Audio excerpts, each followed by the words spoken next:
మీరు ముస్లిమా? పైగా భారతదేశంలో ఉంటున్నారా? అయితే ఇది మీకోసం.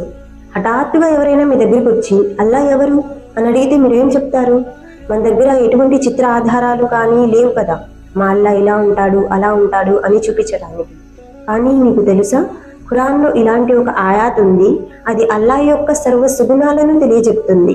అంతేకాకుండా మన ప్రవక్త అయిన ప్రాఫెట్ మహమ్మద్ సల్లల్లాహు అలైహి వసల్లం గారు దీనికి ఖురాన్లో ఉన్న అన్ని ఆయాతుల కంటే గొప్పది అని బిరుదు కూడా ఇచ్చారు. మరి ఇలాంటి ఆయాత్లో ఏముంది తెలుసుకుందాం. ఇది సూరా అల్ బక్రాలోని 255వ ఆయాత్.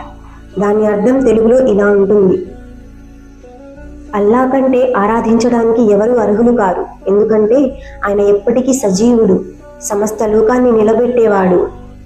ఆయనకి నిద్ర అలసటలు తాకవు. స్వర్గ భూమిలోని ప్రతీదీ ఆయనకే సొంతం.